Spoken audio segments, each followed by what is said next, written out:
Hi, this is Marjory Wildcraft, and today we're going to be talking about stuff.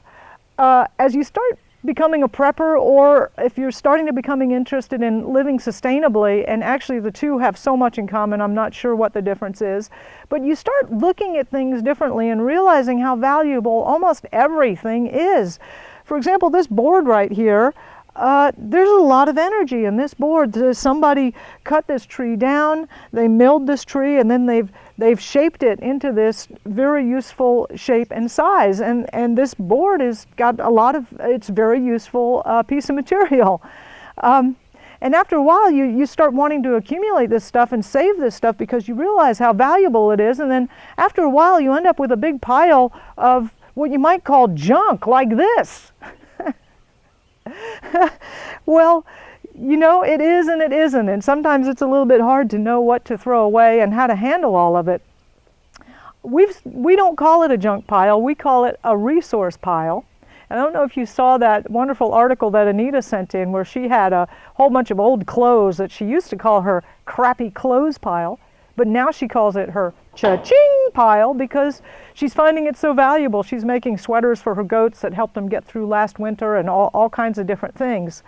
And I find whenever I'm doing projects and I need something, I mean, we're 25 miles away from the nearest hardware store, I tend to find of all the different things we have stored around here, I tend to come to this pile first. For example, my father-in-law told me that if I could get turnips up to about 3 or 4 inches even in the middle of winter without protect them from a freeze, then as soon as they got that high, then they'd be able to handle a freeze pretty well. And I thought, what could I use? I just wanted a small patch of them. And, you know, looking around, the old refrigerator, oh my gosh, this ended up being a perfect miniature greenhouse. I found a couple of these and they've been working great. So that's just one example of pipes and fencing and pieces of board, all kinds of amazing, you'd be surprised.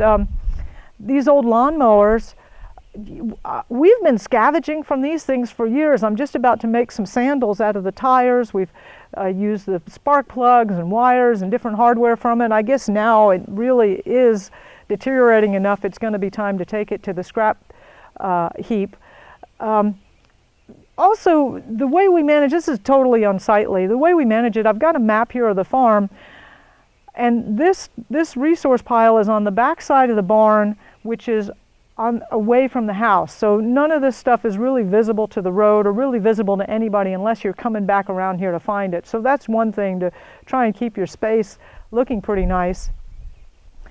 Another thing is, with all this stuff, it's going to deteriorate. If it's outside, it's eventually, we've got rain, we got sun, we got ice, it's going to eventually fall apart, and we know that, and regularly we do go through and get rid of stuff.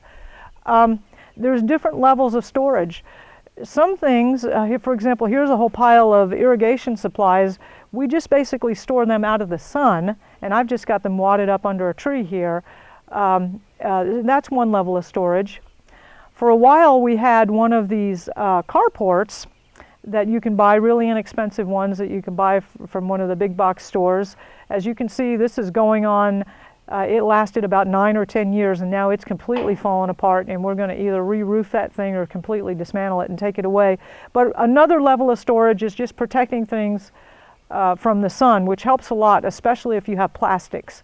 And plastic jugs and plastic bottles and those 55-gallon drums, they're real useful, especially PVC pipe, and protecting it from the sun is probably just going to be adequate. Another level of storage that we have is, again, just in, like under a barn or in a garage. And again, these are things that are boxed up and they're not going to get wet, although they are exposed a bit to the varying humidity and temperature ranges. Then we have further and further levels of storage, and again, another would be a room that's closed.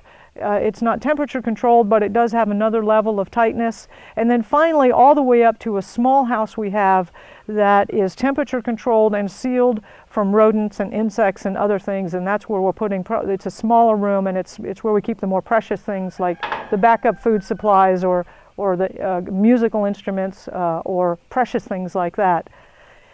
And deciding what goes where and what to keep and what to throw away, it's always a challenge.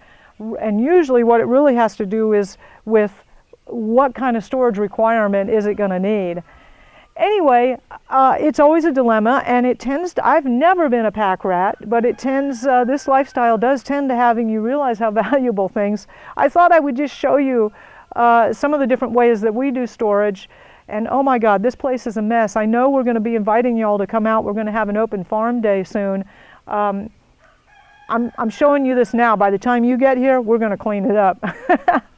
Anyway, hope this sparked your interest in how we store different things and the usefulness of keeping items, and renaming something from a junk pile to a resource pile actually does shift your mindset a lot.